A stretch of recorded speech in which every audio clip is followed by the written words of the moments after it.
Okay, everybody, I cleared another section of my garden. This was an old asparagus patch, but I'm going to do similarly to what I did with the potatoes. Except I'm going to dig it a little deeper and have a deeper trench. Asparagus doesn't work well in small spaces. It tends to rhizome out. It becomes a patch. It's a perennial patch, meaning they'll come back every year and can last hundreds of years. Now, if you're a first-time gardener, which I know some of you are, you may not have the luxury of the build-up humus.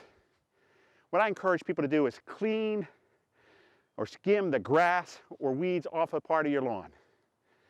Then bring in some topsoil blend. Something we carry, it's about $39 a cubic yard.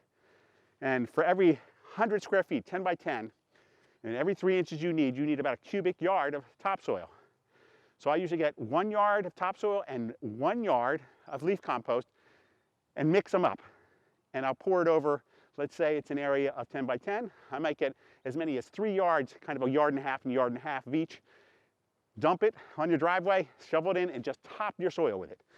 You're creating a raised bed without going through the trouble of building a wooden perimeter around it. You don't need to do that. It's expensive, it looks nice, but you don't have to do that. Just skim the grass, add the soil, and then when you turn in like I am, you're double turning in the old soil from below, and that good top layer, you just add it. I'll be planting some 2-year-old crowns into this spot.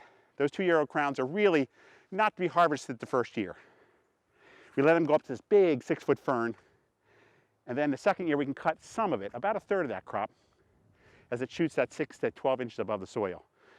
It's that 4th, 5th, 6th, and years after that that ends up being the best crops you ever have. Really no maintenance except for having this kind of Jurassic Park jungle of an asparagus fern. Okay, I got my first turn of the soil. I'm going to spread some bumper crop here.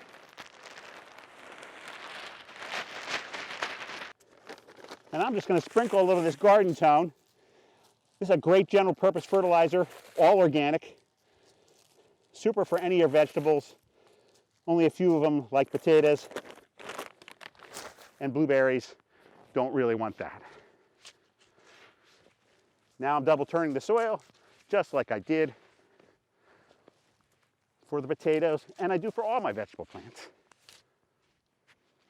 Now I finished digging that double turn, and I'm going to dig a trench and go down about a foot with this trench. So this is an asparagus crown. Oh geez, I don't know, it looks like a sea creature of some sort. You'll see the little white tips. That's where the asparagus is going to come up. These are the huge roots. So I've dug the hole about a foot deep, maybe a little less, and I'm going to push some loose soil into it.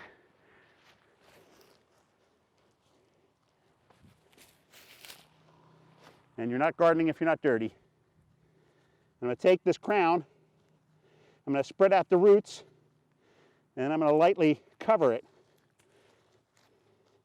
I'm not going to fill in the whole trench though. There's a reason I want to do that. Again, I'm going to go about a foot apart for the next crown. Leftover tags from several years ago, archaeological dig.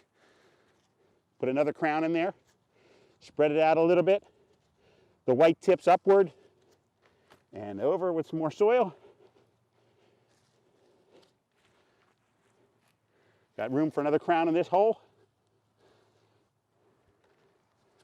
Well, that's a big one. You'll see it's a little indented here. This will keep growing up, and I'll push the soil over it as it grows up to create just a little bit of a berm as it gets taller.